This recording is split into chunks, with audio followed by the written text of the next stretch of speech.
Hello mayam, ay hadi pan ka nga ka to ni ko. Do nga.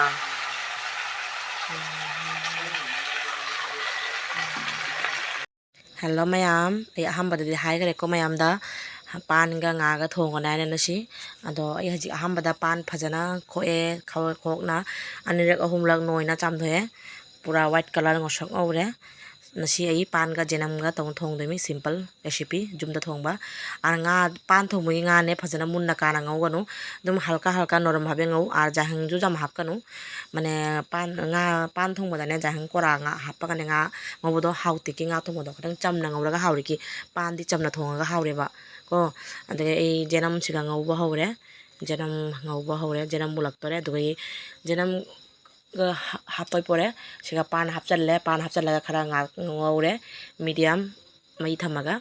ado pore nga tang pore 5 minute ki por jahang hapchalle moro tekpa hape de ngawre sigagi ngawboda katang mulak pa somoy da agomuk morok asuba khangde mosla khangde noi jaha hapning ba hapo siga ai morok suba ga jahang ga hape ngaju degaidi asiga khara mulani haji mulakpagi pore adore ei mahi hapani mahi hapai pore khara mahi do khara langna hapatani ki kigina haidi pan ni ne mulloi ki khaba mahi do khara jang hapsal laga ade sauraga pan do pelak pa somoy da mulamda somoy da ngaju hapani adore pan ju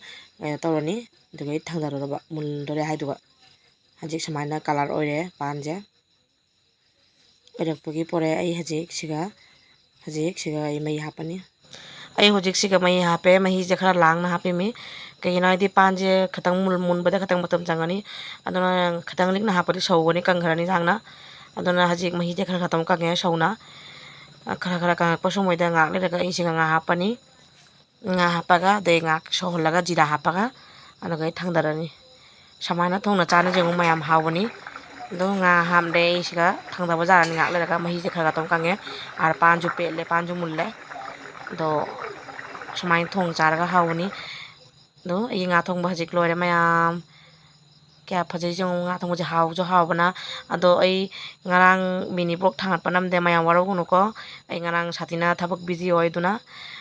nimondon ju chaba jaloi tarpon bhanda che oida aduna ei mini blog clip panam de ko so bye bye mayam phajai de like comment and subscribe to ko bye.